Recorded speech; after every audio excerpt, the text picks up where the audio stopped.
Very good. கர்த்தர் மகா நல்லவர், அவர் கிருபை மகா பெரியது. ஆமென். நம்முடைய அறிவு கெட்டாத அளவுக்கு அவர் நல்லவராக இருக்கிறார். நம்மளால அதை ஏற்றுக்கொள்ள முடியாத அளவுக்கு is too good to believe. நம்ப முடியாத அளவுக்கு அவர் நல்லவராக இருக்கிறார்.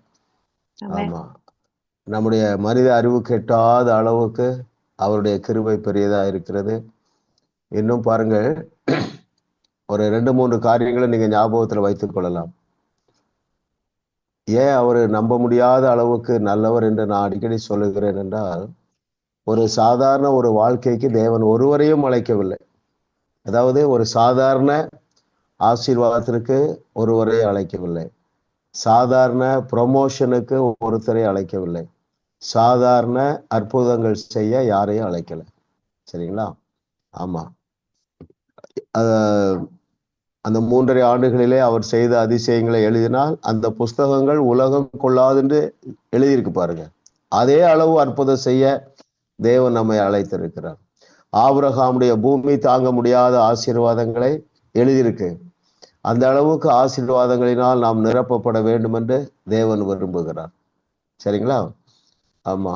ஆட்டு இடையனை ஆடுகளின் பின்னாக போய் கொண்டிருந்தவனை அரசனாக்கிற தேவன் அந்த அளவுக்கு நம்ம ப்ரொமோட் பண்ண விரும்புகிறார். அல்லேலூயா சொல்லுங்க. அல்லேலூயா. ஆமா. இந்த ஆசீர்வாதங்களை பெறாமல் ஒருவரும் இருக்க முடியாது. எதுவுமே தடை இல்லை. ஒன்னே ஒண்ணுதான் தடை. என்ன தடை சொல்லுங்க? தேவன் வாக்கு பண்ணி இருக்கிற பெரிய பெரிய நன்மைகளை பெற்றுக்கொள்ளாமல் இருக்க ஒன்றே ஒன்றுதான் தடை. அது என்னது சொல்லுங்க? அவிசுவாசம். அந்த அவிசுவாசத்துக்கு தடை என்ன? காரணம் என்ன? அவிசுவாசத்துக்கு விசுவாசிக்கவில்லை. ஏன் விசுவாசிக்க முடியல? சத்தியத்தை அறியவில்லை. இப்ப நான் அடிக்கடி சொல்றேன், என்ன சொல்றேன்? சாதாரண ஆசீர்வாதத்துக்கு அழைக்கல இல்லையா? எல்லாராலும் அதை உள்வாங்க முடியவில்லை. இந்த பிரதருக்கு என்னை பற்றி தெரியாது, நான் ரொம்ப பலவீனமான ஆளு, எனக்கு வயசாயிட்டு, எங்க குடும்பத்தில் உள்ள பிரச்சனை எல்லாம் பிரதருக்கு தெரியும். அது அல்ல உண்மை. எது உண்மை? நான் 3 சொன்னேன். சாதாரண ப்ரொமோஷனுக்கு ஒருவரை அழைக்கவில்லை, சாதாரண ஆசீர்வாதத்திற்கு ஒருவரையும் அழைக்கவில்லை, சாதாரண அற்புதம் செய்ய ஒருவரையும் அழைக்கவில்லை. இது இந்த வார்த்தை மாம்சமாகவில்லை. இந்த சத்தியத்தை நாம் மனதை ஏற்றுக்கொள்ள மறுக்கிறது. அதுதான் காரணம்.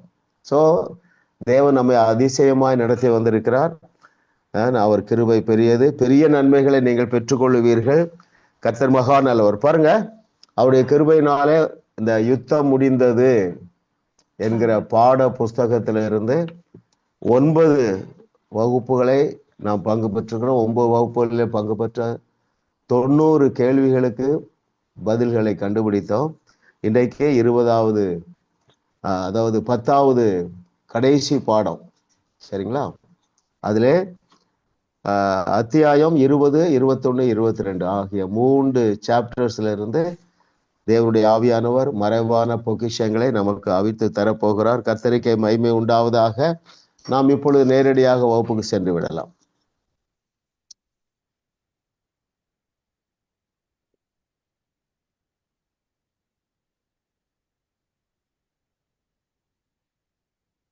Very good. Question 1.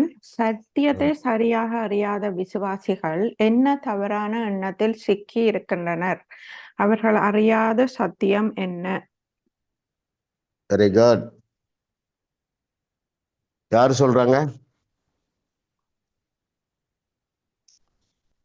S, gracious சொல்லுங்க. சத்தியத்தை சரியாக அறியாத விசுவாசிகள் என்ன தவறான எண்ணத்தில் சிக்கி இருக்கின்றனர்? Yes sister.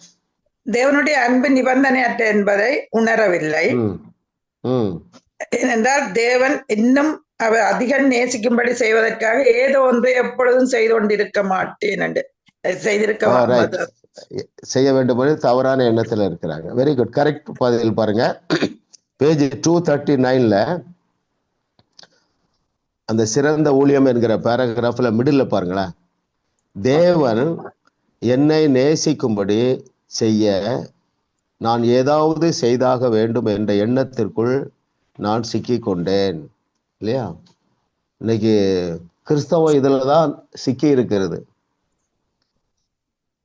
என்ன அவர்கள் நினைக்கிறார்கள் என்றால், தேவன் என்னை குறித்து எப்படி இல்லை, திருப்தியா இல்லை, நான் அவரை ப்ளீஸ் பண்ண இன்னும் ஏதோ செய்ய வேண்டும் என்று சொல்லி அந்த ஸ்ட்ரெஸ்ல தான் இருந்தோம், அந்த யுத்தத்துல தான் இருந்தோம். அந்த யுத்தத்திலிருந்து தேவனுடைய ஆவியானவர் நம்ம விடுதலை செய்திருக்கிறார்.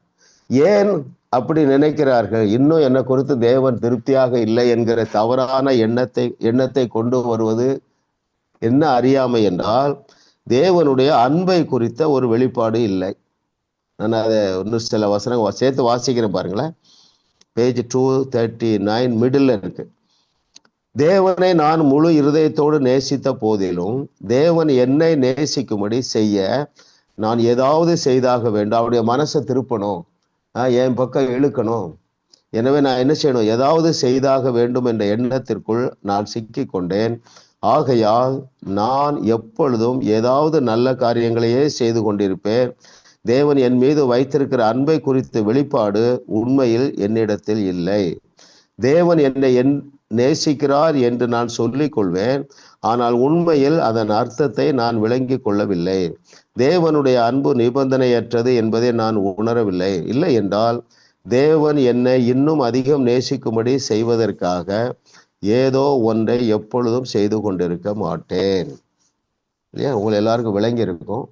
இன்னொரு விதத்துல சொல்லப்போனா, இந்த அன்பை குறித்த அறிவு, தேவனுடைய அன்பு நிபந்தனையற்றது, என் மேல உயிரையே வைத்திருக்கிறார் என்பதை நாம் விளங்கி கொள்ளும் பொழுது நம்முடைய இருதயத்துல ஒரு இளைப்பாறுதல் வருவது மாத்திரமல்ல, அவரை பிரியப்படுத்தக்கூடிய அநேக காரியங்களை தானாகவே நாம செய்ய துவங்கிடுறோம்.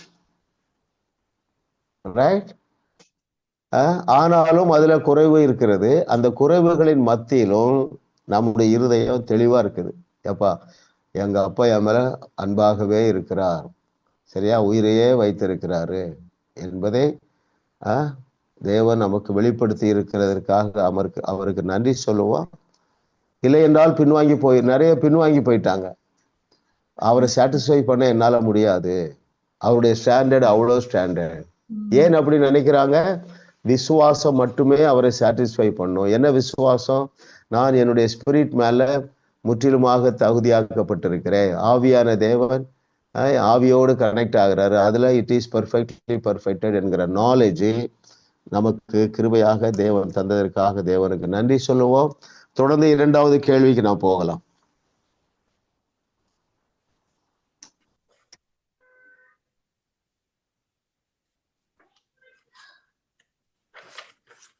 கிறிஸ்து நம்மில் நம் மூலமாக எப்பொழுது வாழுவார்? Very good. Yes sister லிதியா.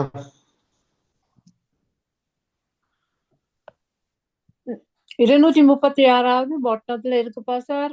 நமக்கு தேவனோட ஒரு உறவு இருக்க வேண்டும், அப்பொழுது அந்த வாழ்வதை நாம் எல்லாம் மாறாவ கிறிஸ்துவே நம்மில் நம் மூலமாக வாழுகிறார். தேவனோடு எங்களுக்கு ஆமென். Very good. அது கலாத்தியரை வாசிக்க போறோம் பாருங்க. இனி வாழுவது நான் அல்ல என்கிற ஒரு ஃபெய்த். திரும்ப அந்த வசனத்தை அதை வாசித்து போறோம். கிறிஸ்து நம்மில் நம் மூலமாக எப்பொழுது வாழுவார் என்றால், எல்லாவற்றிற்கும் மேலாக முதலில் நமக்கு தேவனோடு ஒரு உறவு இருக்க வேண்டும். அப்பொழுது அந்த உறவில் வாழ்வது நாம் அல்ல, மாறாக கிறிஸ்துவே நம்மில் நம் மூலமாக வாழுகிறார். கலாத்தியர் 2:20 எடுங்க. வாசித்துருங்க சிஸ்டர். கிறிஸ்துவுடனே கூட சிலுவையில் அறையப்பட்டேன், ஆயினும் பிழைத்திருக்கிறேன். இனி நான் அல்ல, கிறிஸ்துவே எனக்குள் பிழைத்திருக்கிறார். நான் இப்பொழுது மாம்சத்தில் பிழைத்திருக்கிறதோ என்னில் அன்பு கூர்ந்து எனக்காக தம்மை தாமே ஒப்பு கொடுத்த தேவனுடைய குமாரனை பற்றும் விசுவாசத்தினாலே பிழைத்திருக்கிறேன். ஆமென். கிறிஸ்துவே எனக்குள் பிழைத்திருக்கிறார். இந்த எண்ணத்துல நம்ம வளரோம், சரிங்களா? ஆமா. இப்ப நான் அல்ல, இதுக்கு ரிலேட்டடா நிறைய வசனம் எடுக்கலாம் பாருங்களா. இயேசுவே சொன்னார் பாருங்க, நீங்கள் தேவர்களாக இருக்கிறீர்கள், ஏனென்றால் கிறிஸ்துவானவர் உங்களுக்குள்ளே வாழ்ந்து கொண்டு இருக்கிறார். இன்னும் அழகாக சொன்னார், இதை எம்பசைஸ் பண்ண, கைகளினால் கட்டப்பட்ட கட்டிடத்தில் நான் இல்லை என்றார். நான் வாசம் பண்ணல, கைகளினால் கட்டப்பட்ட கட்டிடங்களில் நான் வாசம் பண்ணவில்லை என்று சொன்னார். அப்ப நமக்குள்ளதான் அவர் வாசம் பண்ணுகிறார். அதனாலதான் நம்ம இதுக்கு ஒரு வெளிப்பாடு நமக்கு வந்ததுனால தைரியமா சொல்றோம், 21வது நூற்றாண்டின் இயேசுக்களாக நாம் வாழ்ந்து கொண்டு இருக்கிறோம். ஆமா, அதுல ஒரு லக்ஸுரி இருக்கு, அதுல ரெஸ்பான்சிபிலிட்டி இருக்கு. அப்ப நாம் அவரை போல செயல்பட வேண்டும் என்பதும் அதுல அடங்கி இருக்கு. பார்த்துக்கிடுங்க. ரைட்டா? Okay, very good. 3வது கொஸ்டின் போயிடலாம்.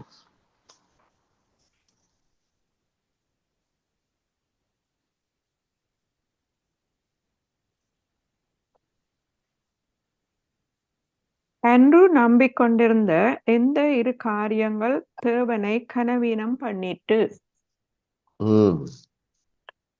Very good. நமக்கு அதேதான். யார் சொல்லணும்? ஜெயக்குமார் அண்ணட்டா. ஓகே. அவர் சுயநீதியிலும் தன்னுடைய நற்குணத்திலும் நல்ல காரியங்களிலும் நம்பிக்கொண்டிருந்தார். ஆமா, வெரி குட். பாருங்களேன், ரொம்ப முக்கியமான ட்ரூத். நான் நினைக்கிறேன் நம்ம குரூப்ல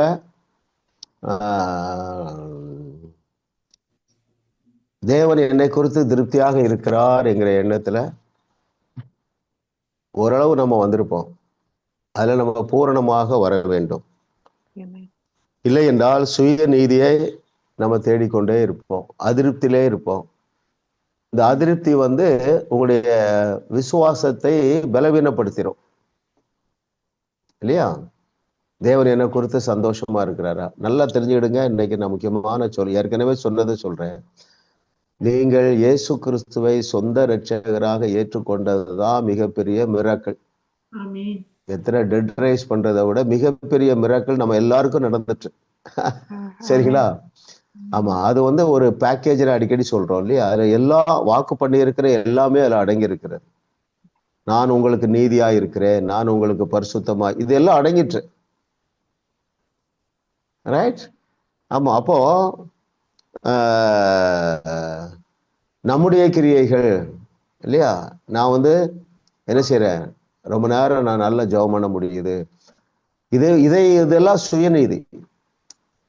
இது என்ன செய்யுமா? தேவனை கனவீனம் பண்ணி விடுகிறது இல்லையா? தேவனை கனவீனம் பண்ணக்கூடாது. ஏனென்றால் நம்முடைய தகுதி எல்லாம் எப்படித்தான் வர வேண்டும் என்று தேவன் விரும்புகிறார்.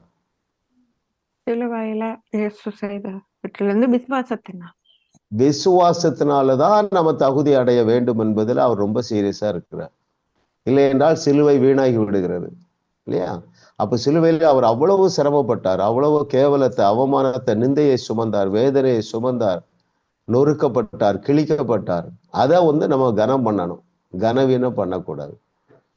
எனக்காக எல்லாவற்றையும் என்னென்னலாம் இயேசு சிலுவையில செய்தாரோ அதன் நிமித்தமாக நான் நீதிமானாக்கப்பட்டு இருக்கிறேன், பரிசுத்தமாக்கப்பட்டு இருக்கிறேன், தேவனுடைய இருதயத்துல இடம் பிடித்திருக்கிறேன் இல்லையா? அவர் என்னை குறித்து சந்தோஷமா இருக்கிறார். மிக முக்கியமான ஒரு சத்தியம் பாருங்க. சோ அப்ப நம்ம எதை விசுவாசிக்க வேண்டும்? அந்த சால்வேஷன்ல. அதனாலதான் இவ்வளவு பெரிதான ரட்சிப்பு, அதை நாம் பெற்றுக்கொண்டு இருக்கிறோம். இந்த ரட்சிப்பையே தேவன் நமக்கு கிருபையாக அருளினாரே. அவர் வாக்கு பண்ணி இருக்கிற எல்லாவற்றையும் அருளாது இருப்பது எப்படி? இல்லை, எதெல்லாம் வாக்கு பண்ணி இருக்கிறார்? தேவ நீதியை வாக்கு பண்ணி இருக்கிறார், அதை நாம் பெற்றுவிட்டோம். பரிசுத்தத்தை வாக்கு பண்ணி இருக்கிறார், அதை நாம் பெற்றுவிட்டோம். பரிபூரணத்தை வாக்கு பண்ணி இருக்கிறார், அதை நாம் பெற்றுவிட்டோம். அல்லேலூயா. ஆண்டவருக்கு ஒரு கரங்களை உயர்த்தி அல்லேலூயா சொல்லும் பாருங்க. ஆமென். இந்த வெளிப்பாடு, இந்த வெளிச்சம் நம்முடைய இருதயத்தில் ஆழமாக பதிவதாக. 4வது கேள்வி போயிடலாம் பிரதர் சிஸ்டர்.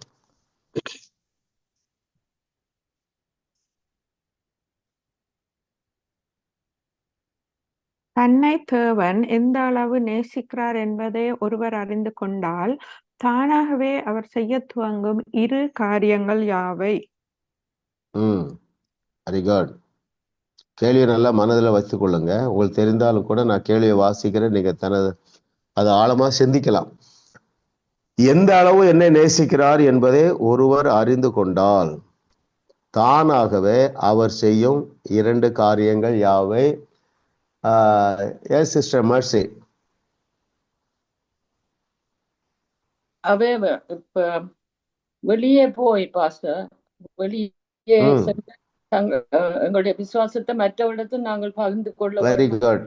அங்க ஒன்று ஒன்று. ரெண்டாவது அஹ், அஹ், அதே பந்தியில சாட்சி பகிர அவர் மற்றவரோடு பகிர்ந்து கொள்ளும்படி ஓகே, நீங்க சொன்ன பகுதியில இன்னொன்னு இருக்கு பாருங்க. அதுக்கு முன்னாடி, அதாவது பேஜ் 244ல ஃபர்ஸ்ட் பேராகிராஃப் பாட்டத்துல பாருங்களேன்.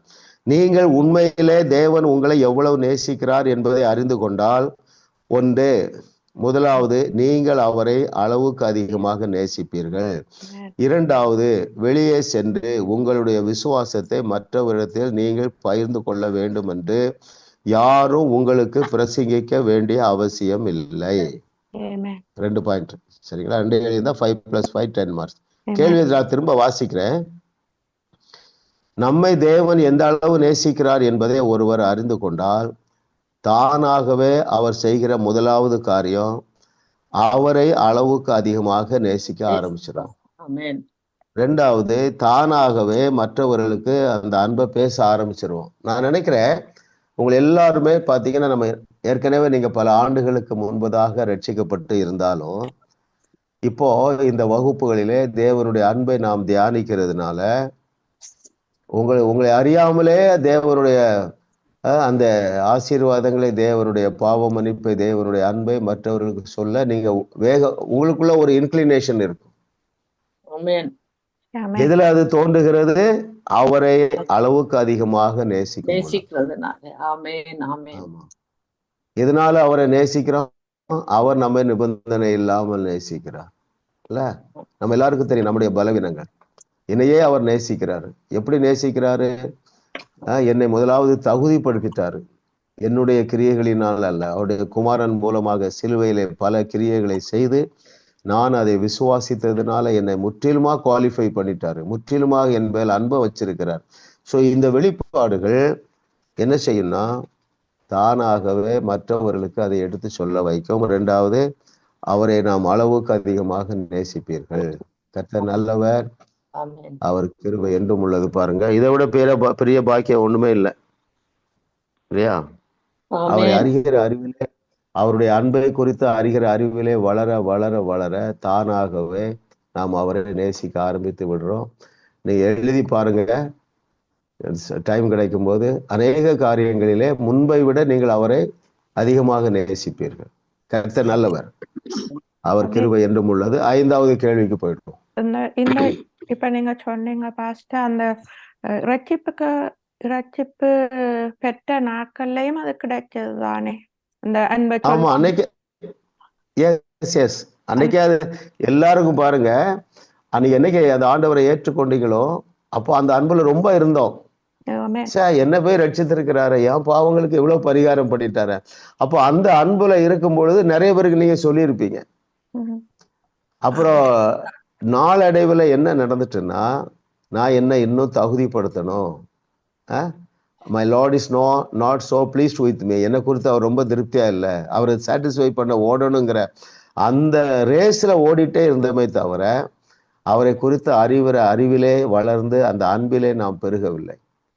தேவன் நம்மை திரும்ப கொண்டு வந்து உட்கார வச்சு ஒவ்வொரு மண்டே நைட்டும் நம்மளோடு பேசி நம்முடைய இருதயத்தை சரி செய்து கொண்டிருக்கிறார். இதற்கு சரி செய்யப்பட வேண்டியது நம்முடைய இருதயம், நம்முடைய எண்ணம் இல்லையா? அதைத்தான் பவுல் சொல்றாரு, மனம் புதிதாகட்டும். எதுல புதிதாகுது? பிரதானமா தேவன் என்னை எந்த அளவு நிபந்தனை இல்லாமல் நேசிக்கிறார், தேவன் எனக்காக என்னென்ன காரியங்களை எல்லாம் செய்து முடிச்சிட்டாரு, அவர் செய்தவைகளை நான் விசுவாசித்தால் போதும், நான் தகுதி அடைந்து விடுகிறேன், நான் வல்லமை அடைந்து விடுகிறேன் இல்லையா? அந்த நாலேஜுக்குள்ள நம்ம பெருகிட்டே இருக்கிறோம்.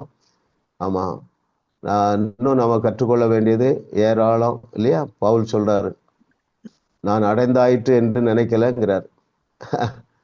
தமிழ்ல ஒரு பழமொழி உண்டு பாருங்க, கற்றது கைமண் அளவு. நீங்க சேண்ட அள்ளலாம் கையில, இவ்வளவுதான் கற்று இருக்கிறோம் உலகம் சொல்லுது. அப்போ இது நீங்க ஆண்டவரை பற்றி அறியும் பொழுது இந்த கைமண் அளவு கற்றுக்கொள்ளும் பொழுதே நமக்கு நிறைய சந்தோஷம் வருது, தைரியம் வருது, அற்புதம் செய்ய ஆரம்பிச்சிட்டோம். அப்ப இன்னும் நாம் அவரை அறிந்து கொள்ள இயேசு கிறிஸ்து செய்தவர்களையும் செய்ய ஆரம்பிச்சிருவோம். அவர் என்ன செஞ்சாரு? தள்ளப்பட்டவர்கள், ஒதுக்கப்பட்டவர்களை நேசித்தார். அதான் பிரதானம் இல்லையா? ஆமா, அந்த ஒரு ஸ்திரீ பிடிக்கப்பட்ட கையும் களவுமாக. அவளுக்கும் தேவனுக்கும் சம்பந்தமே இல்லை. ஆனாலும் பாருங்க, அவளை நேசித்து அவளை மன்னித்து அனுப்பினார் இல்லையா? அந்த ஒரு மேலான நிலைக்குள்ளாக தேவன் நம்மை அழைக்கிறார். ஆமா, அந்த மன்னிப்பு, அந்த பாயிண்ட் அப்போ அதே சேர்த்துக்கிடுவோம். மிகப்பெரிய ஆசீர்வாதத்திற்கு அழைத்திருக்கிறார், மிகப்பெரிய அற்புதம் செய்ய அழைத்திருக்கிறார், மிகப்பெரிய ப்ரொமோஷனுக்கு அழைத்திருக்கிறார், நிபந்தனை இல்லாமல் நேசிக்கவும் நம்மை அழைத்திருக்கிறார். ஒரு பாயிண்ட் கிடைச்சிட்டு இல்ல, அது ரொம்ப முக்கியம். பாருங்க, உங்களுக்கு அந்த அனுபவம் நிறைய இருக்கும். முதலாவது, உங்கள் கணவன்மார்களை நீங்க முன்னால விட மன்னிப்பது எளிதாக இருக்கும். சரிங்களா? இல்ல, எனக்கு எளிதாக இல்லை என்று ஒருவரும் சொல்ல முடியாது. யாரும் சொல்ல முடியும்னா இப்பவும் சொல்லலாம். தனக்கு என் ஃபோன் போட்டு கூப்பிட்டு சொல்லலாம், பிரதர் முன்னால விட என் கணவன் மேல ரொம்ப கசப்பு வந்துட்டு, சான்ஸே கிடையாது. ரைட்? ஏனென்றால் சத்தியத்தை சரியாக அறிகிறோம். என்ன சத்தியத்தை அறிகிறோம்? தேவன் என் மேல வைத்திருக்கிற அன்பு நிபந்தனையே இல்லாதது இல்லையா? அல்லேலூயா. இன்னும் நமக்கு தேவனுடைய ஆவியானவர் ஆழமான சத்தியங்களை கற்றுக் கொடுத்து இன்னும் அவருடைய அன்பிலே நாம் மூழ்க போகிறோம். அடுத்த கொஸ்டின் போயிடலாம் sister.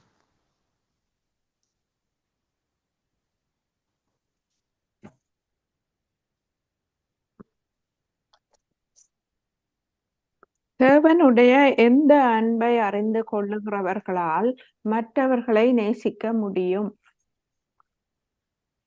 Very good. S பமாம் sister, சிம்பிளா சொல்லுங்க. நீங்க அன்மியூட் பண்ணல. எஸ். நாங்க தேவனுடைய பரிபூர்ண அன்பை, நிபந்தனையற்ற அன்பை அறிந்து கொண்டால் மற்றவர்கள் தகுதி இல்லாதவர்களும் அவர்களை மன்னிப்போம். ஏனென்றால் நாங்கள்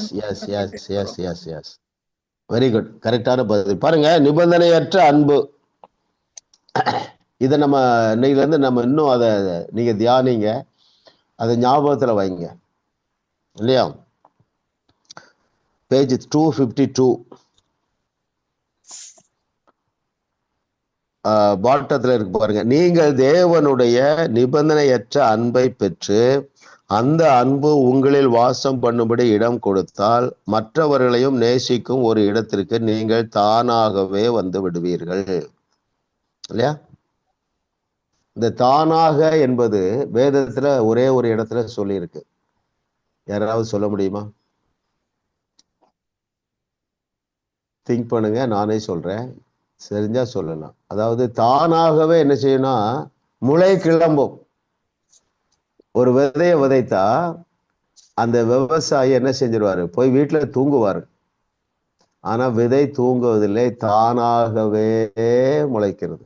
அதே போல தேவனுடைய அன்பு நிபந்தனையற்றது என்பதை நாம் தியானிக்க அல்லது நாம் அதை மறவாமல் இருப்போம் என்றால் மற்றவர்களை நேசிக்கக்கூடிய குணம் தானாகவே வந்து விடுகிறது. சரிங்களா? கிறிஸ்தவ என்றாலே அன்புதான் இல்லையா? தேவன் எப்படி இருக்கிறாரு? அன்பாகவே இருக்கிறார் இல்லையா? ஆமா, அன்பே பிரதானம். நல்ல பாடல்லாம் இருக்கு பாருங்க. ஆமா, வெரி குட். கர்த்தர் நல்லவர். அப்போ அந்த அன்பு நிபந்தனை அற்ற அன்பு. இன்னைக்கு முழுசும் நீங்க அதை தியானிங்க, ஒரு 24 மணி நேரம் அதை தியானிப்போம். அந்த அன்கண்டிஷனல் லவ்வை நம்ம மெடிடேட் பண்ணுவோம்.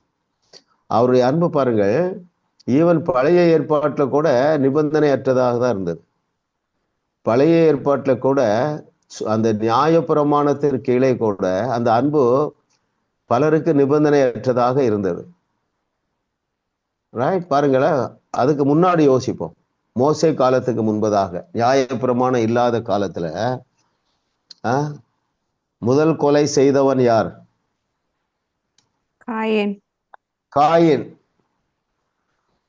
காயின் வந்து கொலை செய்துட்டான்.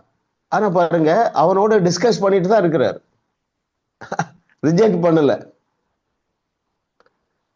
அந்த ஆதாம் ஏவாளுடைய நல்ல எதிர்காலத்திற்காக தோட்டத்தை விட்டு அனுப்பின பிறகும் அவர்களுக்கு வழி நடத்துதலை கொடுத்து கொண்டுதான் இருந்தார்.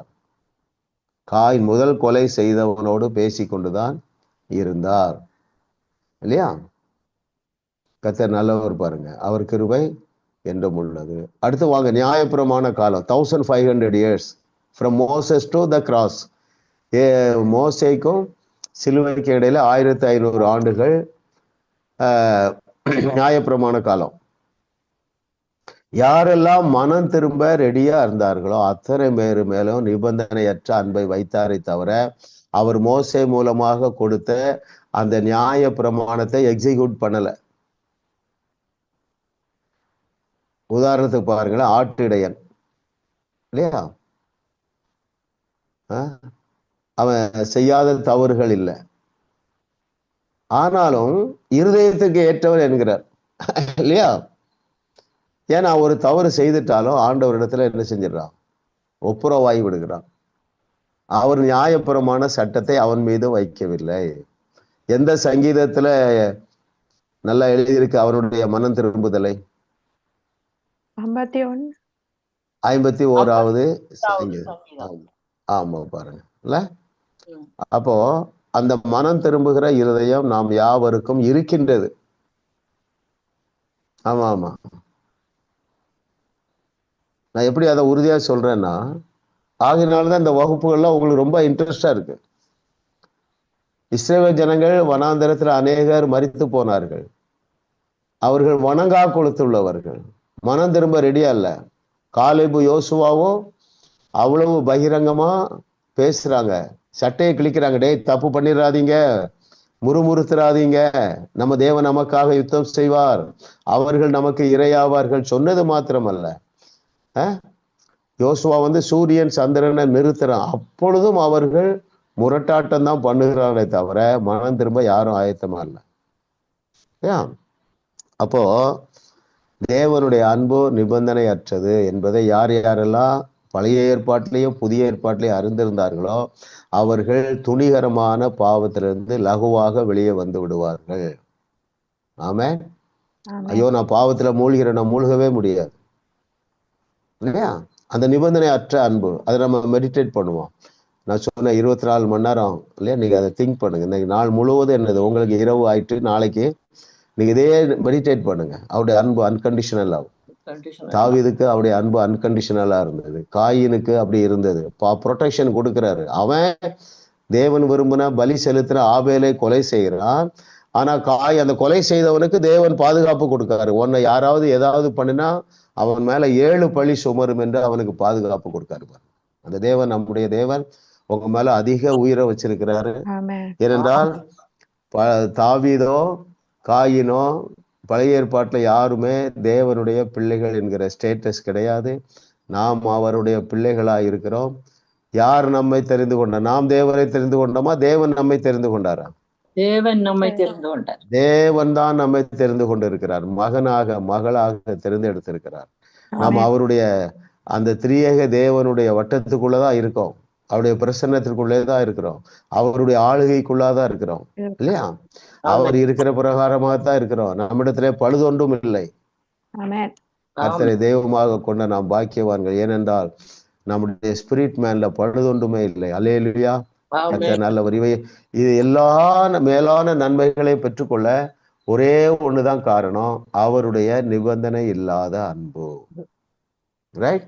பாருங்க, நம்மலாம் நான் ரட்சிக்கப்பட்டு கிட்டத்தட்ட 35 years ஆச்சு. நம்ம வழிக போகவே இல்லை. பாருங்க, சத்தியத்தை அறியாது இருக்கும் போதும், சத்தியத்தை தவறாக அறிந்திருந்த பொழுதும் இந்த விசுவாசத்திலிருந்து வழிகி திரும்ப நம்ம பாவத்துல போய் மூழ்கிடலை. இது எவ்வளவு பெரிய ஆசீர்வாதம் பாருங்க இல்லையா. நம்மை அழைத்தவர் உண்மை உள்ளவர். சத்தியத்தை நாம் தவறாக அறிந்திருந்த பொழுதும் ஒருவரும் அவருடைய கரத்திலிருந்து நம்மை பறிக்க முடியவில்லை. நம்முடைய பாவங்கள் அவருடைய கரத்திலிருந்து நம்மை பறிக்க முடியவில்லை இல்லையா. ஏனென்றால் his love is unconditional. So அதற்காக நாம் தேவனுக்கு நன்றி உள்ளவர்களாக இருப்போம். இந்த நாள் முழுவதும் 24 மணி நேரம் இதை மனதில் வைங்க. கர்த்தர் உங்களை கொண்டு பெரிய காரியம் செய்வார். அவருடைய நாம மகிமைப்படுவதாக. அடுத்தது எத்தனாவது கேள்வி? 6 நினைக்கிறேன். Okay, yes sister. அன்பினால் நிரப்பப்பட்டிருக்க நாம் செய்ய வேண்டியது என்ன?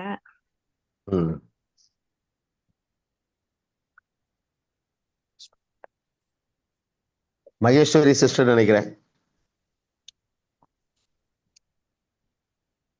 250வது பக்கம் பாஸ்டர், முதல் பந்தியில ஆ நீங்கள் தேவனால் நிரப்பப்பட்டீர்கள் என்றால் அப்பொழுது நீங்களும் அன்பினால் நிரப்பப்பட்டிருப்பீர்கள். Very good. ரொம்ப சிம்பிளா சொல்லிட்டாரு ஆன்சர். கரெக்ட் தான். இப்படி சொல்றேன், முன்னை விட நீங்கள் மற்றவர்களை அதிகமாக நேசிக்க முடிகிறது என்றால், இப்படியே டைரக்டா சொல்றேன், உங்கள் கணவன்மார்களை முன்னால விட நீங்கள் அதிகமாக நேசிப்பீர்கள் என்றால் அதற்கு காரணம் தேவனால் நீங்கள் நிரப்பப்பட்டு இருக்கிறீர்கள். ஆமென். நீங்க ரிலாக்ஸ்டா இருக்கிறீங்க, டென்ஷன் இல்லாம இருக்கிறீங்க, இளைப்பாறுகிறீர்கள் என்றால் நீங்கள் தேவனால் நிரப்பப்பட்டு இருக்கிறீர்கள். இல்ல, இன்னும் பார்த்தா இந்த வகுப்பு எப்போ வருது பிரதர், இந்த வாரம் கட் பண்ணிடக்கூடாத, போன வாரம் கட் ஆயிட்ட, இந்த எண்ணங்கள் எல்லாம் தேவனால் நாம் நிரப்பப்பட்டிருக்கிறதுக்கு அடையாளம்.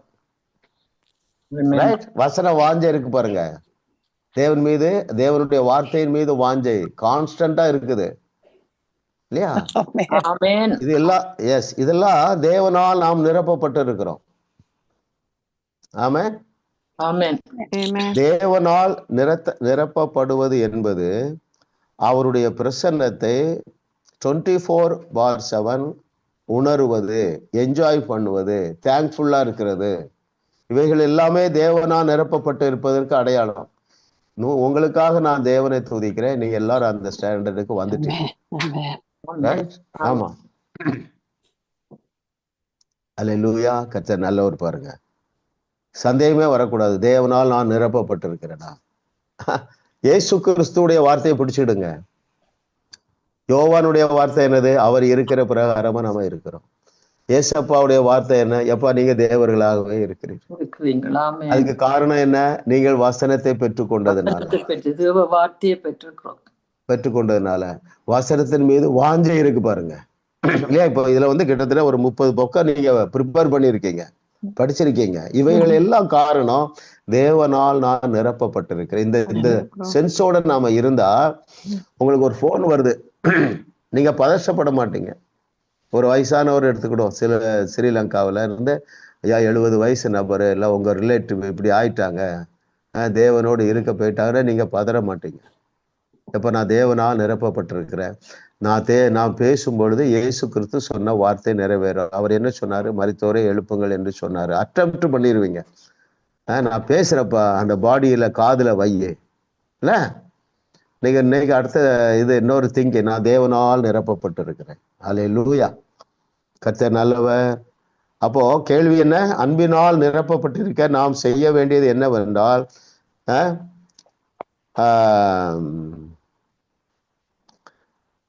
நீங்கள் அன்பினால் நடத்தப்படுவீர்கள், அன்பினால் நிரப்பப்பட்டிருக்கிறீர்கள், டென்ஷன் ஆகாம இருக்கிறீங்க. இதுல கூட நம்ம முற்றும் தேறினவர்கள் ஆகல, ஆனா அந்த ட்ராக்ல போயிட்டே இருக்கிறோம். கண்டிப்பா இன்னைக்கு நம்ம 10வது வகுப்பு நடத்துறோம். 1வது வகுப்புல இருந்த அதை விட இப்பொழுது நீங்க ரெஸ்ட்ல கண்டிப்பாக கூடியிருப்பீர்கள். ஏனென்றால் நீங்கள்லாம் ஒழுங்கா ஹோம்ஒர்க் பண்றீங்க, அவரை அறிகிற அறிவிலே வளர்றதுக்கு சீரியஸா இருக்கிறதுனால ஆமென், நாம் தேவனால் நிரப்பப்பட்டிருக்கிறோம். ஆமா, எவ்வளவு பெரிய வாஞ்சை இல்ல? ஒவ்வொரு வெளிப்பாடுலையும் ஒவ்வொரு காரியத்தை நம்ம கற்றுக்கொள்றோம். எல்லாத்துக்கும் கிளைமாக்ஸா என்ன கொண்டு, கல்மினேஷனை என்ன கொண்டு வச்சுட்டாரு? இயேசு கிறிஸ்து. நீங்க தேவர்களாகவே இருக்கிறீர்கள். இதை யோசித்து பாருங்க. நாம் தேவர்களாய் நாம் இருக்கிறதுக்கும் தேவனால் நிரப்பப்பட்டதுக்கும் கொஞ்சம் வித்தியாசம் இருக்கு. நாம் தேவனாகவே இருக்கிறார்னா நாம் முழுவதுமே தேவன் தான். இது எப்படி நம்ம அண்டர்ஸ்டாண்ட் பண்றதுன்னா, இதை இயேசு கிறிஸ்துடைய வார்த்தையை ஏற்றுக்கொள்வதுதான். மனம் எப்படி புதிதாகுது என்றால், மனம் புதிதாகுதல் என்றால் உங்களை பற்றி உங்கள் தேவன் தம்முடைய வார்த்தையில என்ன சொல்லி இருக்கிறாரோ அதை ஏற்றுக்கொள்ளுவது. அதாவது அதை அறிந்து ஏற்றுக்கொள்ளணும். அது மாம்சமாக வேண்டும் இல்லையா? ஆமா. இப்போ உங்களுக்கு ஒரு காரியத்துல ஒரு கிளாரிட்டி வந்துட்டு என்ன எனக்கு தெரியும், என்னது? ஹிஸ் லவ் இஸ் அன்கண்டிஷனல் இல்லையா? அது ஒரு வெளிப்பாடா வந்துட்டு, அதே போல எல்லா தேவனுடைய வார்த்தைகளும் வெளிப்பாடாக வர வேண்டும். அதான் சொல்றாரு, வார்த்தை மாம்சமாக வேண்டும், இல்லைன்னா பேப்பர்ல தான் இருக்கும். அப்ப நம்ம அநேக காரியங்களை சில 1-2 வருஷமா கற்றுக்கொண்டு இருக்கிறோம். நிறைய மாற்றங்கள் வந்திருக்கு. சுகத்தை அனுபவிக்கிறோம், சமாதானத்தை அனுபவிக்கிறோம், நல்ல ஃபேமிலி ரிலேஷன்ஷிப் என்ஜாய் பண்றோம். ஆனா நம்ம பிறக்கும் போதே இதெல்லாம் இருந்தது. புதுசா நம்ம ஒன்றும் கிரியேட் பண்ண வேண்டியதில்லை, கிரியேட் பண்ண முடியாது. சத்தியத்தை சரியாக அறியும் பொழுது இந்த வார்த்தையெல்லாம் நமக்கு அனுபவமாக அல்லது மாம்சமாக மாறுகிறது. அல்லேலூயா. கர்த்தர் நல்லவர். நெக்ஸ்ட் கொஸ்டின் போயிடலாம். Question number 7.